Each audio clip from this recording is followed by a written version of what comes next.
My name's George Petak, and I am a Business and Community Engagement Officer with Wisconsin Housing and Economic Development Authority. I live in DeForest, and I work out of my home, and I cover about 19 counties for the Wisconsin Housing and Economic Development Authority. We have a little exhibit out in the hall, and you're welcome to stop by to scope out our offerings on single-family, multifamily, and tax credits and other things that WIDA offers to the general public.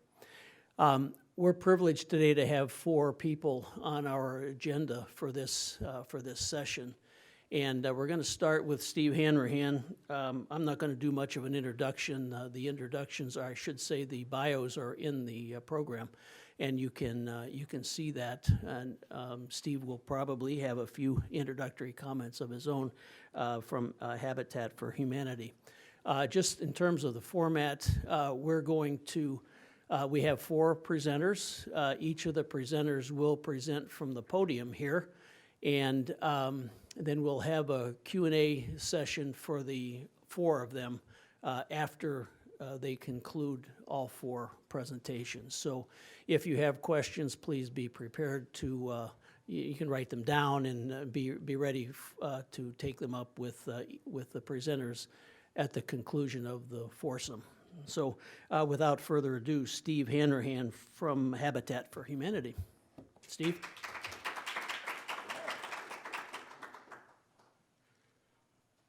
Thank you, George.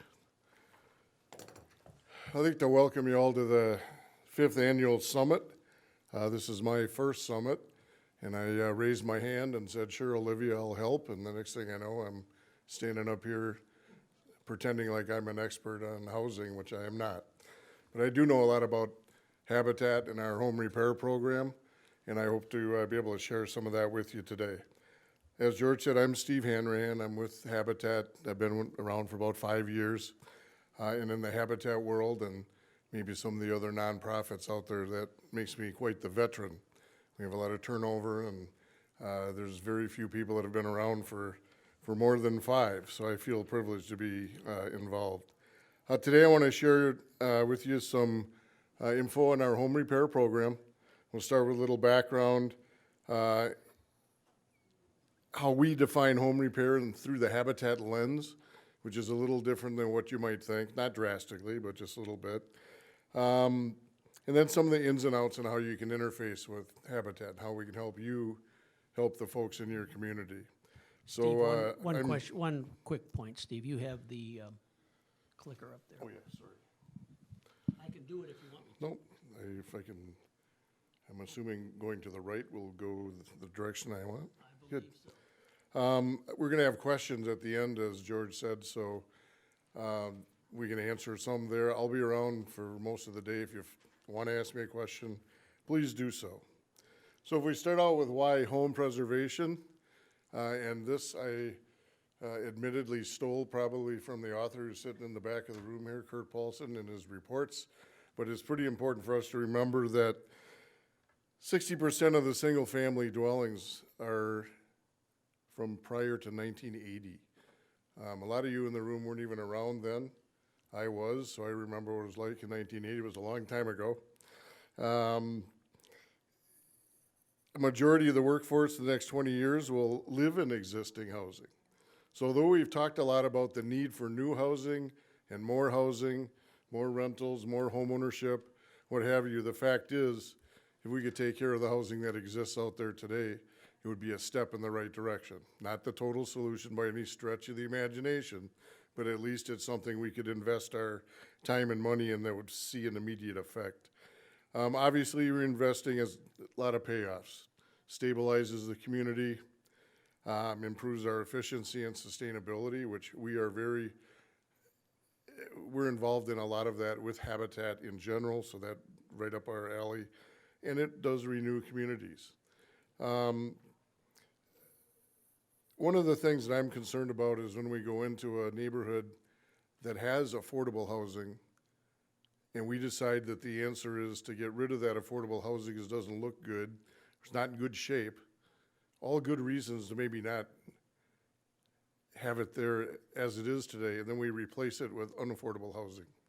So I'm 100% behind what we can do in these communities to help you folks help your communities by working with the preservation. Habitat's home repair program defines basically 3 areas that we're involved in, and it's probably of no surprise to you. We have the preservation, which is, you know, painting, minimal outside repair work, maybe some landscaping. We also work with the critical repairs, which includes either internal or external repairs that primarily impact safety or code violations. And then thirdly, certainly weatherization. As you all can easily imagine, if we could reduce the cost of staying in a home over the course of years for the homeowner, it clearly makes it more affordable to them. So those are how we look at home repair in itself. At Habitat, and this is across the spectrum of our services, we have some principles. They're not a lot different than many of you out there, but if you talk to any Habitat affiliate in the country about their home building, home repair, or their financial capabilities programs, they'll tell you that their principles are these. The folks we serve have to have a need. It's not just free money that we're handing out to people. We need to have a specific need that the homeowner has. And our model involves payment back to us. Some programs are funded very well and they can actually provide total repairs without any cost to the homeowners. That's not our model. Now, the loans are very inexpensive, very low interest rate, and the length of time is out there, so it's very affordable. Two keys. You have to have a willingness to partner with us. And I think if all of you think about Habitat, because I know most of you have heard of us, if you have a picture in the back of your mind, it's probably normal neighbors of yours, community members with a hard hat on and a hammer in their hand helping build a house. And what you don't know in that picture, maybe, is that the new homeowner that's gonna live there is one of those folks. And they put in a lot of sweat equity as we put our homes up. Well, the same is true in our home repair program. But some of these repairs don't take a long time. They don't have a lot of physical work, labor, and involvement that we need from the homeowner. So maybe they just greet our volunteers as they get there and thank them for coming. Maybe they make some cookies, they provide some refreshments, but some way they're willing to help us with the important concept that we have, and that's to engage volunteers. We're not in the business to engage volunteers, but we couldn't do our business without engaging volunteers. So if we, and we've never run up against anybody, but if we had a potential partner that's who I can't deal with volunteers, they wouldn't meet our requirements, just so we know. I forgot to mention at the beginning of this, is gonna be quick by design, because we have what, 8 minutes or 10 or whatever? Whatever. 4 left. I got 4 left, so that's good, I'll get there, yeah. So we're gonna talk about our eligibility requirements. And again, this is for informational purposes, so if you know of folks that need our help, this is what we have to have. You have to be a Dane County resident for a year. We are, by name, Habitat for Humanity of Dane County. We live, work, raise funds, and do all of our work right here in Dane County. So you have to be a resident for 1 year. We do work and repair only on owner-occupied homes. We're not in the business of helping landlords repair rentals. We deal primarily in the home building process with the segment of our society that's in the 30 to 60% of AMI. We try to do the same thing in the home repair program, but we will in times increase that to up to the 80 percentile if all these other requirements are met. But for the most part, if you think of it, our home building and our home repair are very similar when it comes to the requirements. And they have to have good credit. What is good credit? Well, sometimes it requires us to go through the whole process and vet that person to find out if their credit score is good. I'll throw a number out there, but if somebody's a little low It doesn't mean they're automatically disqualified. We don't do that, but 620 is about the number that we're using there. Why I'm here today is to kind of help you understand what you can do to help us. And our ability to be successful, in my opinion, as Habitat, is how much we can collaborate and partner with all of you. We can't do this alone. Our biggest problem in the home repair program is identifying folks that need the home repair. You can drive around the communities and look around, but we don't know the people that are inside of those homes. They're in your communities. If you know them, please tell them about us. That's what we need most, is helping us raise general awareness. I visit communities around Dane County. I've gotten to know some of the mayors in the smaller communities. I meet with them, and they can help us get the word out in some of their, the way they communicate with their, with the general public. So we'd love that. You can help us identify neighborhoods. I mean, we can go in and market to a neighborhood. If we know there's a need there, we'd be happy to come out and flyer the neighborhood, maybe make presentations that we can invite some of the folks to, so they can understand it better. And really to encourage your community involvement, volunteering and sponsorship. I'm unabashed about it. We can't do our work without raising funds. So if we can get a sponsor to help us do some work. Last year we did some work with Rob's organization out in Stoughton, and we were able to use our sponsor, which was Alliant Energy, to help sponsor some of that work that we were able to do. So that would be very helpful if you could keep that in mind. So with that, I'm sure I'm just about done here with time. I want to thank you. You can get a hold of us a lot of different ways. If you Google Habitat, you'll probably get the national organization webpage. So you really need to remember we're from Dane County. Put Habitat for Humanity Dane County in, and it'll come right to us. I have a bunch of cards with me. If anybody wants my card, I'll be happy to share that. I think there's some literature, but I'm not sure exactly where it is. But we provided some before the summit, so it's got to be around here somewhere. Maybe it's in your packet. And I just want to say thank you very much for listening, and hopefully we can help you help some of the folks in your community as we move forward. Thank you. Thank you, Steve.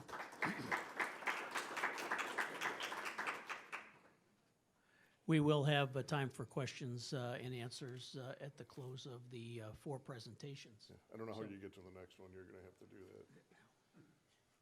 I'm going to have to. Apparently. Okay.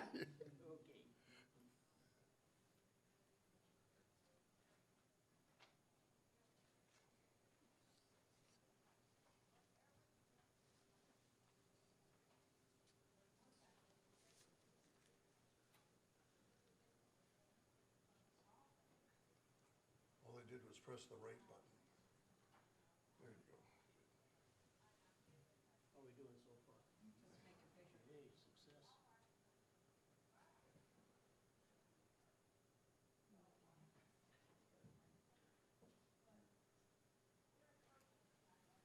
Thank you for your patience. Next presenter is Rob Dick. He is the director of the Dane County Housing Authority, and we are happy to have you with us. Rob, come on up.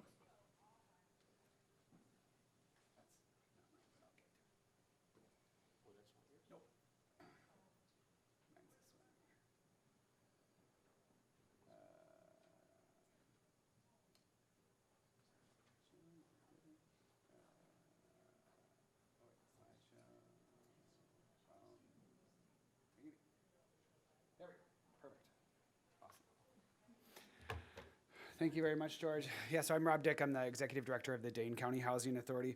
So the Dane County Housing Authority was created by the Dane County Board of Supervisors in 1972 to meet the needs of affordable housing for the low-income residents of Dane County. Generally, we're working outside of the city of Madison because they do have their own housing authority. And we're really targeting families at or below 50% of county median income. A lot of our programs are really intended to serve those lowest incomes, the 30 and 50% AMI. So really focusing on the lowest incomes in the community. Talking about housing preservation, I'm so glad Kurt is here because we're all going to just talk about his wonderful work.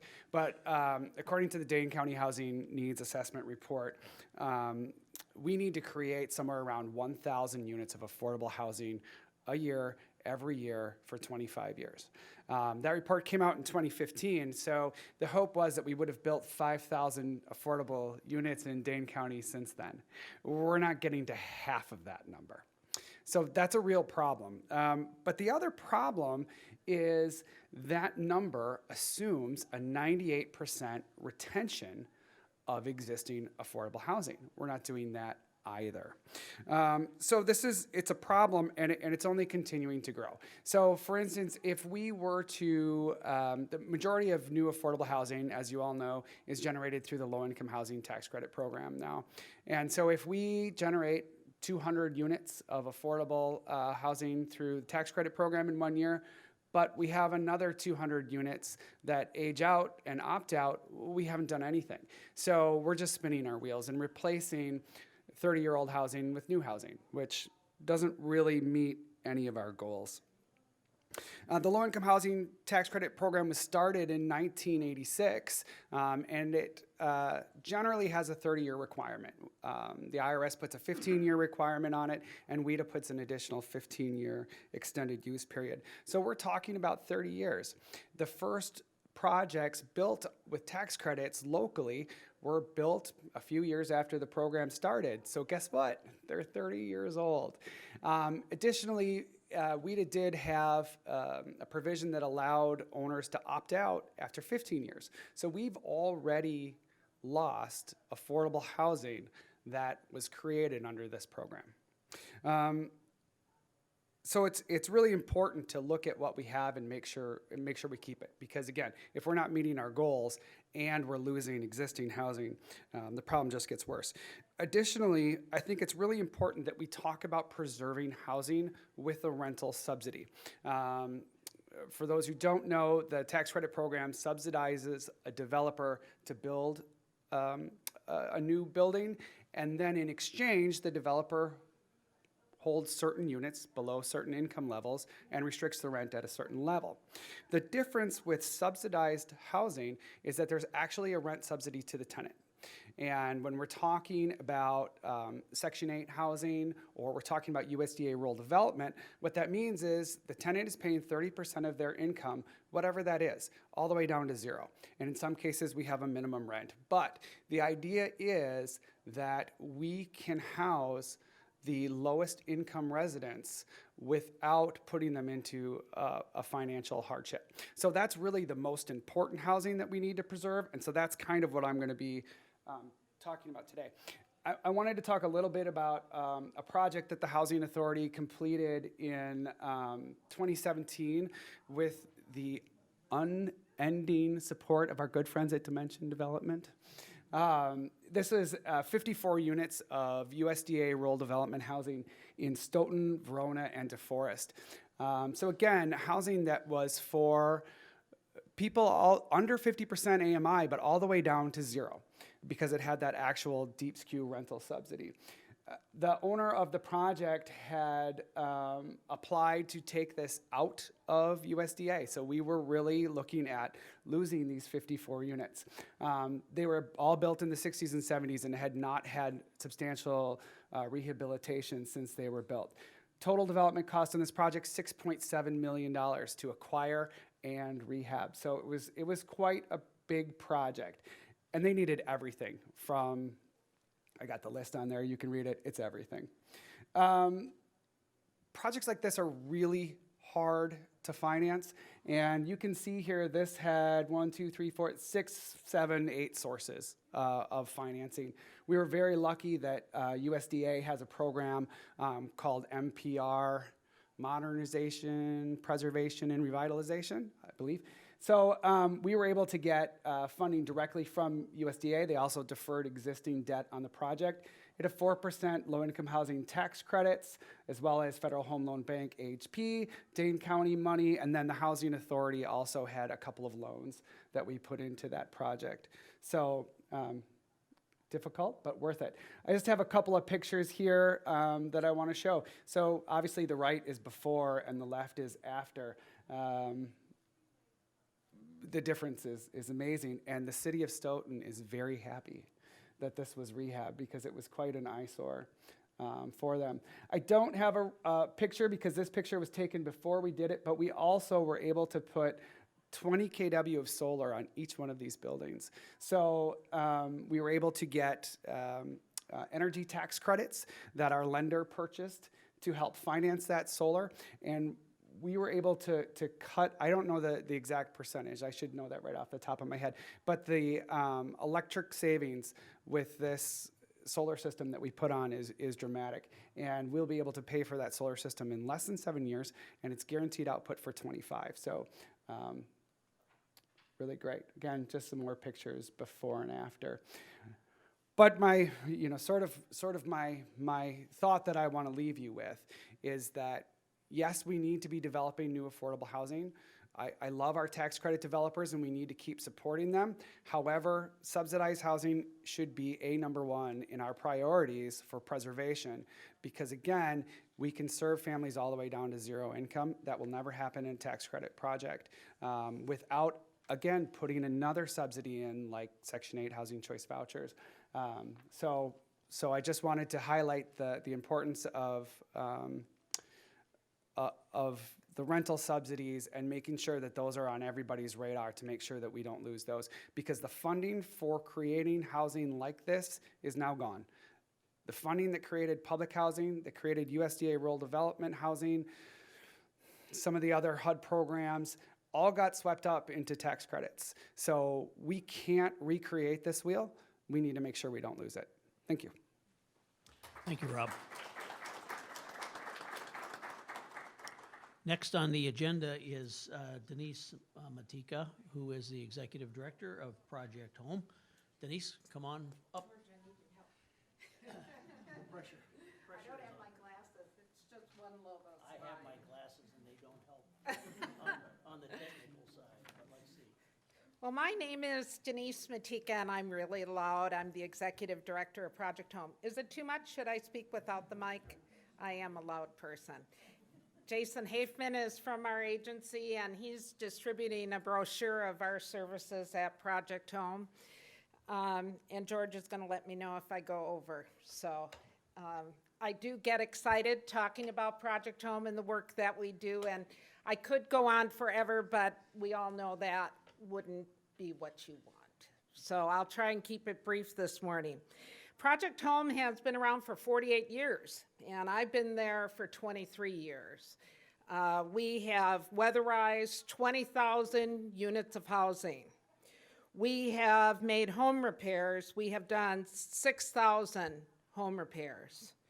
We have helped 56,000 people in that time. We've had 694 volunteer projects. And we own 72 units of housing, the proud owners of 72 units of housing, 48 of them in the Allied Drive neighborhood, where right now we're doing a $1.4 million project to put new kitchens and baths into that project. And then 23 units of housing in the Darbo-Worthington area, and that's the Rodney Shield House. That's a project that was given to Project Home. And it was started by a group of volunteers for people who have HIV or have AIDS and are also low income. And it was started really a group of volunteers who wanted to honor Rodney Shield House, who owned a bar and hotel here in town. He passed away of AIDS, and he said, what do people do when they have this disease and have no money? So out of that came this incredible volunteer effort, and as the volunteers started to age out, they said, who do we give this project to steward into the future? We were very proud to get it. So Jason distributed a brochure on our services. Please take that home with you and pass it on to somebody maybe who you think needs help in your neighborhood. Just put it in their mailbox. So, the best way I know to tell the story of Project Home, we're totally local and grassroots. We were started by a group of church volunteers who wanted to do something about the high cost of owning a home in Madison and the undue burden that it was placing on senior citizens and people with disability. Well, guess what? That mission hasn't changed for us. We work in Dane and Greene County, serve both those counties, and the need has never been greater. As Steve was saying, we have aging housing stock, people struggle to stay in their homes, they struggle literally to put a roof over their head, and that's where Project Home comes in. We do everything from fix a leaky faucet, to make a home accessible, put on a roof, to weatherize it, to bring down that utility bill, the whole wide gamut of housing services, help people stay in their home. And this brochure tells you everything that we do. Now, the best way I know to tell the story of Project Home is to tell you about my favorite customer. 56,000 people we've served, but all of us at Project Home have favorite customers. It's true. And, they send thank you notes, and they come in at the holidays, and they bring cookies, and we're so honored to have served them. And my favorite customer is a fellow named Marcus, who used to come in back when I started at Project Home, and he would pay his bill. We also ask people to pay a small portion of the services they receive in most cases, and that money goes back into the program. So he would come in and pay his bill to Project Home. And then my office was right there, and Marcus would ask me to address his bills because he had a tremor and it was hard to read his writing, so that's how I got to know him. Fast forward a number of years, and we had a program called Hammer with a Heart. Now, we have a number of home repair programs that are funded by every level of government, and but we saw that some people were still falling through the cracks. They couldn't even afford $10 an hour and have time to pay it off. They couldn't afford the roofing shingles to put a roof on their house. And so Hammer with a Heart was started as a way to help people. It's all volunteers, all donated supplies, and to help. It's kind of like winning the lottery if you're a Project Home customer. You get it all for free. And so it's really an exciting program, and Marcus applied to be a part of it. And the volunteer teams choose who they're going to help that year. And he happened to be picked by Findorf. He needed a new roof on his house. And he told us, he said, my kids really want me to move from this house. But he said, this is the house I was born in. My father built this house. This is the house where I came home to after World War II. This is the house where I carried my bride over the threshold. It's the house where I raised my own children. And he said, by God, I'm going to die in this house. But he couldn't afford that roof. So Hammer with a Heart, and led by the volunteer team from Findorf, put a new roof on his house. Now, I volunteer once a year with Hammer with a Heart, and now I volunteer with my 16-year-old daughter. And that year, I was shoveling shingles. There were 4 layers of shingles on that house. And, it's really interesting because it wasn't just, I knew Marcus, but, it was just this wonderful, complete circle of life. Well, it turns out Marcus's dad had worked for Findorf. He put up the beach shelter at Tenny Park. And so he was able to share with the Findorf team pictures of some of that early work of Findorf that they didn't have in their archives. And Findorf felt really proud to be up there shingling his roof. And it was just this really great circle of life where it all comes together. Now, that day we not only roofed his house, but there was a volunteer from the university. She was in charge of making sure the volunteers got their lunch that day. And she was talking with Marcus, and he said, oh, I really miss my wife, because we used to play cribbage together every night. And I always look forward to that. And she said, well, I play cribbage. So she said, I'm going to come back once a week, and you and I are going to play cribbage. And somebody else noticed that the curtains hadn't been washed since his wife had passed away. And so she took all the curtains and took them home and washed them and came back and put them up. And I think that's, you know, the services that all of us provide that are talking here today. It's really a personal connection with our customers. It's really a personal connection. And then finally, fast forward a few more years, and Marcus called our agency, and he said, you know, I have cancer, hospice is being called into my home, and I want you to know that you gave me my dying wish to die in my own home. And I think that's really a great honor. So that's why Marcus is my favorite customer. There are so many services in this brochure: weatherization, home repair programs for both Dane County and City of Madison. We do have some home repair programs in Greene County if anybody's from there. We have a water conservation program that we're doing with the Madison Water Utility. And of course, we have our housing out on Allied Drive in Garber, Worthington. And we're really, really proud to be a part of both those neighborhoods, and we've enjoyed it a great deal. So I think I'm probably at time, aren't I? You've got another minute. I've got another minute, okay. Well, I'll end there, pass this on to somebody. I just really urge you to encourage your neighbors who may be struggling to let them know Project Home exists, see if we can help them, and thank you for the work that all of you do, and thank you for your interest in housing. It's a very complicated business, and not everybody's interested in this topic, but it's so important. So, Thank you, Denise. Denise, come up here. no,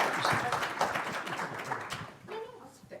Well, we're going to take questions, Okay, and we need you to have a mic. okay. Oh, I wasn't loud enough? You did just fine. Okay. Thank you very much. Next on the agenda, and thank you for both of your presentations. They've been great, all three, actually. Thank you, Rob. Dave Ginger is with the Wisconsin Housing Preservation Corporation. He is the vice president there. Long-term employee of Wisconsin Housing and Economic Development Authority.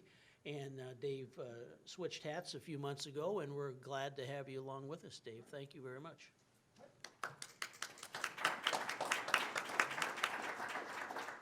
Thank you, George, for that kind introduction. And since I'm doing IT work, I'm going to ask for like a doubling of my speaker fee. So I'll look forward to that coming sometime soon.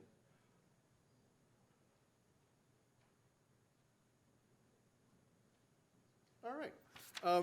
Thank you all. As George mentioned, I'm Dave Ginger. I am the Vice President at WHPC. I started earlier this year, but I've actually been working in affordable housing since 1991. And as I thought of that sitting there, I thought, boy, that makes me sound really mature. So I've been in this business a long time. Thank you, experience, I'm wise. So what I'm going to talk about today is kind of WHPC's role, what we do, some ideas you may have if you're either an owner, developer, maybe you're a city, and you're thinking, how can I help encourage some affordable housing rehab? So real quick, just one slide on us. Wisconsin Housing Preservation Corp. has been around for 17 years. We are the largest owner of affordable housing in Wisconsin. We have about 8,400 units, 147 projects in 58 counties, so we get to see all of Wisconsin. So we are statewide. We do have roughly 1,000 units here in Dane County, so one of our largest portfolios is nearby. I mentioned we talk about a third of our projects use tax credits. I'm going to talk briefly about tax credits on the next slide. The vast majority of our projects are Section 8. Properties that were built, as Rob said, 70s through the 80s. I think the last one was built in 83, so we haven't seen any new Section 8 in 36 years now. But that is the bulk of what we have. We have some RD 515 properties, like as Rob mentioned, and a few kind of standalone tax credits, but Section 8 is the bulk of what we do. We have a very engaged board of directors, a lot of banking and legal experience. We have a lot of lively discussions. So a board that kind of directs our activities. And while our focus is rehab of existing properties, we do some new construction, not a great deal, but a little bit from time to time. I'm going to talk about two examples, one with tax credits, one without. And this is not a Dane County project, but I think it's one that's relevant for our discussion. So this is EDGEWATER Terrace in Two Rivers. When I first went there, I was reminded that it is Trivers, not Two Rivers. Some of the locals call it Two Rivers. This was done back in '86. Ironically enough, I was the underwriter for this project when I was at WIDA, so I know a little bit about this more than most people would know. So it was an acquisition rehab of a fairly dated Section 8 property down in the southwest corner of town. Had been not maintained as well as the city might have liked. It had gotten into some state of disrepair. The units themselves were small, not horribly functional units, not a lot of amenities that people might want. The challenge is we realized, okay, this is going to be an expensive amount of rehab. We can't do this through conventional sources. We need to go the tax credit route. And I mentioned there, it took us 2 attempts to secure tax credits. Tax credits are a very valuable but very demanded resource. My last job at WEWA was managing a tax credit program. Typically, demand was about 2 to 1 or 3 to 1 every year. So you get, for every dollar we had, we'd get $2 or $3 a request. Those other 2 deals that didn't get credit, they were perfectly good. It's just that someone scored a little bit higher. So it was always challenging from our side to know that there were 75 good deals, and I had money to do 25 or 30. That's a tough spot to be in. So tax credits are valuable, but you're taking a chance. It's a once-a-year cycle. You're competing against every other property in the state. WEDA does have a fairly large set-aside of its credits for preservation, focused strictly on existing affordable housing. So you're not competing with, let's say, new construction in downtown Milwaukee. You're competing against other similar properties across the state. But it took us 2 tries to get these credits. Challenging part is you get bad news in April, and the next application round's in December. So you're kind of sitting for 8 months, hoping you get a little bit better score next year and get that kind of across the finish line. We finished rehab in 2016, cost about $2 million. $2 million of hard costs. So roughly $50,000 unit, much like the example Rob mentioned. Like him, a lot of changes. Kitchens, bathrooms, cabinets, flooring, all that kind of stuff. The other thing we did, we were able to put in a community center. Provided some space for a community room, community kitchen, resident computer center. You know, for a lot of these older properties, they don't have a lot of common space, not a lot of place to have a community meeting or to rent a room. So if you're bringing family to visit for a birthday, where do you go with 10 people in a small apartment? At least this gave people options to have space to entertain friends and family. Those rooms get very well used, especially in senior properties. In my last life, I would visit a lot of properties, and inevitably, every time I go, there'd be somebody in the community room doing something. They'd always ask me why I was there. So a very attentive group of seniors. I always kept an eye on what was going on. And the reason I picked this example to talk about is the very last bullet point. We received TIF dollars from the city of Two Rivers for this rehab. That is pretty rare for a rehab project. You don't see a lot of city money being put into a rehab deal. Cities will oftentimes be interested in new construction, so more flashy, a little more, hey, they've got this vacant site they want to get redeveloped. They're willing to put money in for that. Rehab is tough. Cities like, whatever, you just fix it, you'll be fine. So if there's any city folks here or any people on the public side, anything you can do to help rehab is valuable. As Rob mentioned, there's no way to replace this housing with something new. A lot of the people in here, much like Rob's tenants, zero income, a couple $1,000s a month income at best. There's no way with tax credits or any other funding source to rebuild this.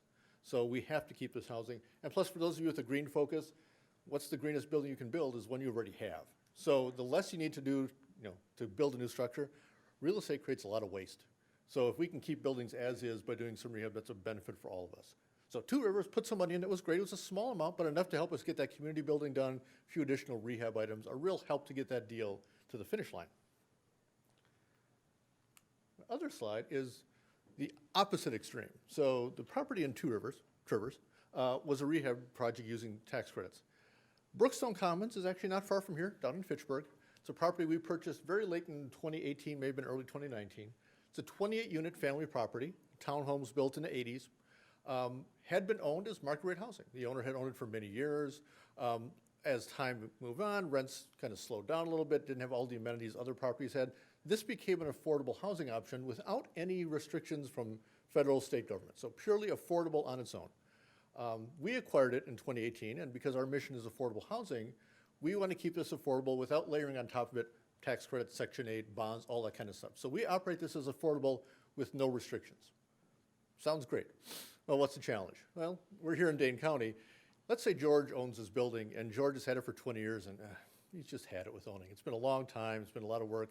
He wants to sell, and he knows that someone will buy this and raise rents $200, $250. There's nothing wrong with that. It's common business. He just wants to get the profit he can. Once these properties hit the broker level, these are really hard to find. I get packets every week on my desk of people who are selling a tax credit project, and the message is, hey, this tax credit restriction comes up in 2 or 3 years, you can raise rent $300. Well, if that's the marketing path, I can't compete with that. I can't pay that price and keep it affordable. So the challenge we have with these, what we call naturally occurring affordable housing, is finding owners who are willing to accept maybe a little lesser return on the sale, knowing that they can keep it affordable for the residents they've had in place for a long time. There are people who will do that. They are not everybody. It's a small universe. I would suspect in Dane County, this approach is probably a better one outside of the city proper, because if you own profitable real estate in the city of Madison, you're not selling it out of the goodness of your heart. You're probably going to try to turn whatever profit you can. So this model does exist. I bring it up because in the Twin Cities, there's actually a NOAA fund that's being created, socially minded investors who are pooling their money together to buy and retain these affordable housing properties, even though they're not restrained by any other kind of federal program. If there's people in the room who are city or business leaders, if you want to think about something, this is a great option. We're not saying no return, just maybe not the return you get on some other investment.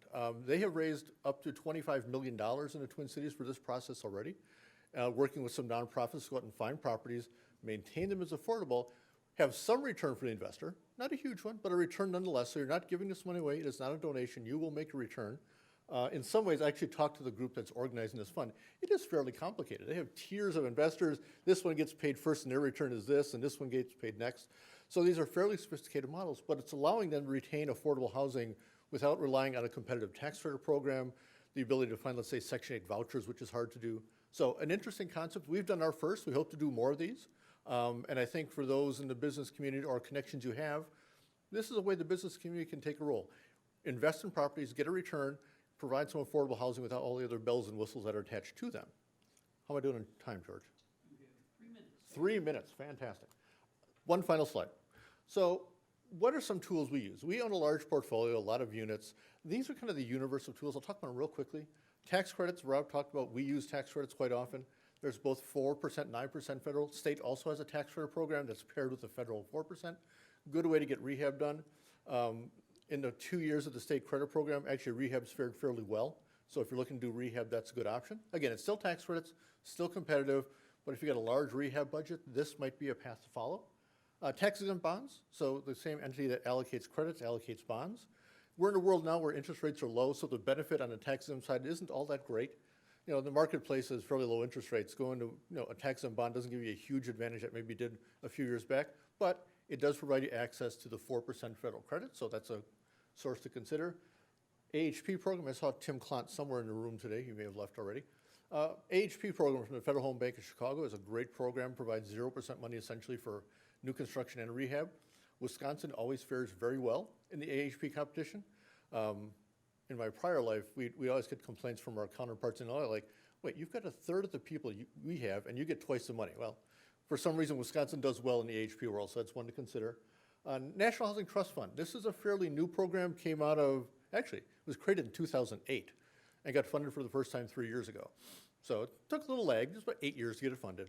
The benefit of this program is right now, because of the fairly low funding level, it has to serve residents at or below 30% of CMI, which is the target audience for a lot of our properties, for Rob's properties as well. Not a lot of developers are building 30% CMI housing, so it might be a good fit for rehab going forward. The federal home program, certainly competitive. Dane County, City of Madison have their own allocation. State allocates funds for a good chunk of the state. Again, targeted at 50% or lower CMI residents, might be a good fit with what you are thinking of or currently own. TIF, I talked about it earlier. On the tax credit world, TIF has become a much more viable source. If you had asked me this 8 years ago, we'd see 1, maybe 2 TIF deals a year. Now it seems like it's half or more. So communities are really looking at TIF as a way to incent development, probably more the new construction side, but like I said, we got it on a small deal in Two Rivers, so if we can do it, anybody can do it. And finally, the million question mark one, opportunity zones. Created last year. Every conference I go to on housing, like, yep, we're gonna start pairing tax credits and bonds and opportunity zones. You say, do you have an example? Well, not really. So there's a lot of talk about this, but not a lot of activity. It's kind of a ticking clock. The benefits start to wane as time goes on. You know, I haven't seen a great fit for this. What it might work for, though, is maybe, let's say, a fully integrated firm that has development, architecture, management, construction all in-house. It is a funding source. It's an enormous funding source. Essentially, unrealized taxable income to the federal government through capital gains is abundant all over the country. You can put your money anywhere you want. Finding a way to make that work with our existing programs has been a bit of a hurdle. But with that said, it's a huge pot of money that's available for reinvestment into opportunity zones. Opportunity zones are a finite geographic area, roughly 20% of the 20% of the tracts qualifying for our new market tax rate. So it's a small universe, but it exists. And there are some here in Madison, some actually not too far east side of town either. So You can be in some prosperous areas. George, am I done? You're done. Thank you all. Oh, by the way, name and email, if you need to contact me, feel free. I'd be happy to help where I can. Thank you, Dave. We have a few minutes for questions, and I'm going to ask Dave and Rob to come up to the table and have a mic handy there. Bring a chair. Sorry for the inconvenience. Bring a chair. There you go. We'll share a mic. And please ask whatever questions might be pertinent from, for either of the four presenters. Yes. Kurt? So for Rob and Dave, when you talk to the community about using TIF as part of the funding source, this is really, in their mind, an expenditure. This is not going to generate a lot of increment, right? While I worked in the public sector, is this on? Yep. Well, I was in the public sector quite a bit. I did work for a for-profit developer. And we were trying to do a new property in a small town, southeast Wisconsin. And you hit on the crux of the problem is they had a vacant site downtown. We're desperate to get some people in the downtown area, good for business. But they kind of got hung up on it. It feels like an expenditure, even though we're going to be putting, at that case, 100-ish people in their downtown area to use their shops and stores. It took a lot of convincing. It was not an easy process. It took us months to get the city on board. Ultimately, that deal never happened, but the lead time is significant. And explain to the city or the village, yes, it feels like an expenditure, but it's going to put a lot of people in your city in places you want them, and they're going to generate revenue for your city going forward. And eventually, this is a generating asset for you down the road. Other comments? No, ditto. Thank you. Dittos. Yes. Both Rob and David mentioned the importance of preserving the housing with Section 8. Why does that matter? So if that goes away, like you build new housing, can you just transfer to Section 8? Yes and no. So if it's a project-based Section 8 property where the owner decides to opt out, HUD has some mechanisms to protect the tenants, and they can transfer it to a voucher-based Section 8. USDA also has some voucher capability, but it's not a guarantee. I think the other thing that's important is some people think a Section 8 voucher is a golden ticket, and it is not. We issue Section 8 vouchers on the housing choice side at 120 days. We'll give a 30-day extension. And we have families who've been on our waiting list for 7 years, get a voucher, search for 5 months, not find something and have to turn that voucher back in. And now they can't get back on the wait list because it's closed. So having the subsidy is great, but having it attached to a physical unit that we know is available is irreplaceable.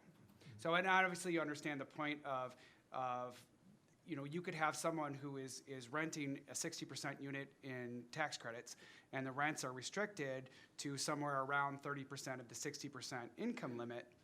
But if the person renting only has 40% or 50% of the AMI in income, they're paying more than they can afford, right? So having that rental subsidy that skews to their income is huge. Thank you. Yes. It's probably for Rob and or Dave. Where is that tipping point for rehab of aging housing stock that's not accessible, not sustainability measures, but needs a lot of rehab to be functional moving forward? I mean, not every investor is the same, but obviously if you're a tax credit project, you're looking for a tax credit investor. And for them, that leads to some due diligence. I've got to look at your project, your plans, your specs. There has to be some threshold. What I have heard is it's a credit allocation neighborhood of $200,000 per year. So a $2 million stream of credits is kind of their starting point. Well, what does that mean for a tax credit deal? It's a 9%. You don't need a lot of cost to get to $2 million of a 10-year credit stream. 4%, it's a little more work, but I would say if you're under 20,000 a unit, you know, tax credit rehab is probably a tough road to follow. If you've got, like in the two cases we had 50,000-ish, not a problem finding an investor for that, but 20, 25 is probably the low point for rehab. Did you do 50,000 a unit on that Brookstone? No, that was a much lesser, that was not a taxpayer project, that was simply naturally occurring. We were fortunate to buy a property that was in relatively good condition, needed a minimal amount of kind of immediate rehab. Had that needed a significant amount, may not have been a great option for us, but we were lucky to find that one. And was that the question, or were you asking if there was an upper limit where it didn't make sense? Right. Okay. Oh, no. Yeah, so, Condition is such that you're gonna demo, where's that cost benefit line? sure, and, you know, we're kind of going through this with some of our old scattered site public housing right now, and looking at what the best path forward. And we have, you know, housing that was built by the Air Force in the 1940s, right? So it's really old and has significant needs. The thing that I really like about it is it's scattered and it's integrated within the community. We have single-family homes in public housing that you drive by every day, and they're in Monona, and they're in Sun Prairie, and they're in Stoughton, and you have no idea. And so our thought is that even though those are going to be really expensive to modernize, having them scattered and integrated is really important. This question came up earlier, you know, about, well, should we have more units if they're integrate or scatter, or, right? I think it's important that we don't cluster poverty. We've been working on that in Madison for years with trying different ways. Inclusionary zoning is obviously the big one, but I think that is also an important factor, but rehab money is a finite resource, and so I think you're balancing those needs. Thank you. We have time for one more question. Yes. Thank you for all your interesting talk. I am heartened to see an increasing use in renewable energy on the rehabs as well as new housing. And Bob, you had talked about how you've been trying to increase that as well. And the Dane County Housing Fund, we just worked to get that provision for solar arrays that provides extra point and dollar incentives just this year. I'm wondering, what do all of you do? Do you work with a focused rep? I know that home does water conservation and light bulb change out. Are you looking at the full or able to take advantage of the full incentive packages out there? And then we also have PACE now in Dane County, Calgary assessed clean energy. What are you doing anything around those or trying to take advantage of those? I know there are barriers to it as well. We do. I mean, we have a number of energy conservation programs that we implement, but, you know, one available to nonprofits is the Revolve program out of San Francisco, and they helped Project Home. We were the first agency. They helped in our community to put solar panels on our warehouse at our site, and then we do pay monthly, and then the money from that lease will go to help another nonprofit. So there's all kinds of innovative ways out there, and we try to look at all of them as ways to save energy. But I think the city in particular is having much more discussion about what is the role of sustainability in housing and how do we implement that. You know, I was interested, Julie, with what you said about rehab. There's also a great deal of discussion of shiny and new housing. My experience has been with the people we house, they're interested in sound, clean, affordable housing. They don't want bells and whistles that put more money in their rent or their share of the rent. That is really my experience. But I mean, yes, we would love everyone to live in incredible housing, but we want everybody to live in housing.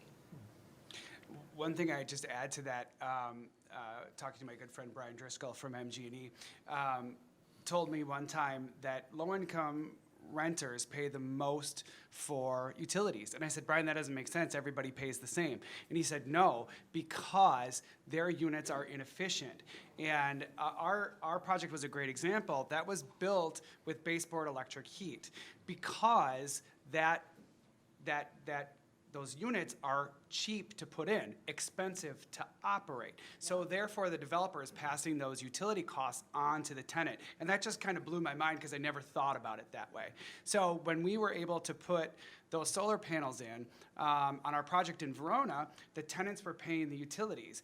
And I had this conversation with Alliant where they said, we don't understand. You're spending all this money on solar panels, but you're not going to benefit from the energy savings because it's going to the tenants. And I said, yeah, exactly. Amen. That will wrap us up here. We have lunch back in the main hall. And thank you for your attention. Thank you for participating and for your questions. And thank you for experts on the panel. Appreciate it a lot.